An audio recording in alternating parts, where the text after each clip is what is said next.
Mapagpalang araw po, I'm Jeremiah here for Daily Devotion. Pag-uusapan natin ngayon is about the fallen world.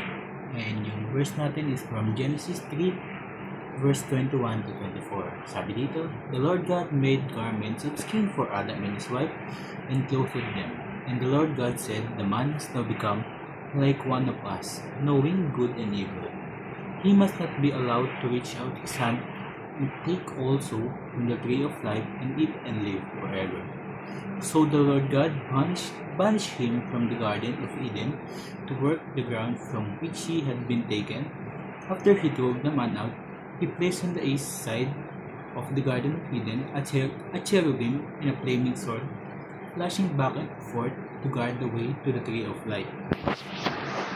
And proceed tayo sa ating teachings. First is about corruptions. Humans are born sinful. Sa Genesis 3 verse 21, gumawa ang Diyos ng damit para sa tao dahil pinakita nito na may nagkaroon na ng kahihiyan ng mga tao and hindi na tayo likas na inosente. May corruption na sa loob ng puso ng tao and hindi ito dahil masama ang Diyos, kundi dahil nasira ang tao dahil sa gawa ni Satan. Next naman is chaos. Humans disrupt order and peace. Sa verses 22 verse 23, inalabas ang tao sa Garden of Eden and yung harmony ay napalitan ng struggle.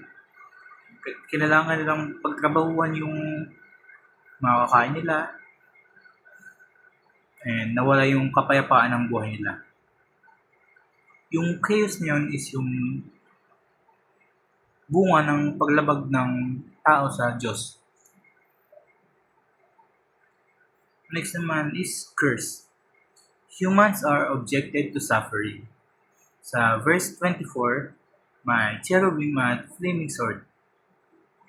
Isang malinaw na reminder na may consequences ang mga kasalanan natin. Hindi na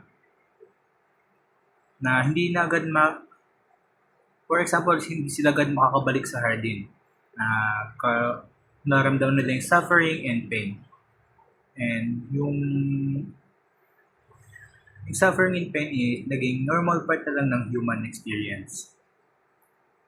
Proceed na tayo sa application. First is, accept human suffering as part of the Christian life. Hindi pinramis ng Diyos ang easy life, pero promise niya ang kanyang presence sa gitna ng hirap and ang suffering ay hindi sign na iniwan ka na ng Diyos. Next naman is, aim for God's glory by living a Christ-centered life. Kung wasak ang tao sa sarili niya, ang doon ay self-improvement at magkaroon ng Christ-centered living.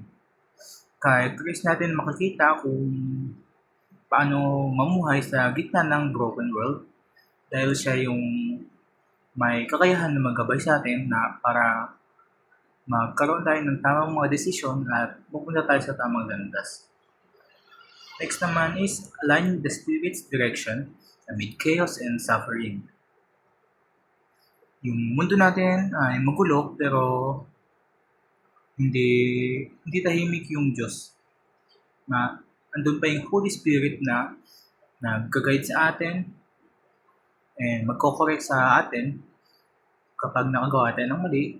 And kapag sumunod tayo sa Kanya, magkakaroon ng direction ng buhay natin and yung mga sufferings natin ay magiging learnings. Yun lamang po for daily devotion. Maraming salamat sa pakikinig. Thank you and God bless.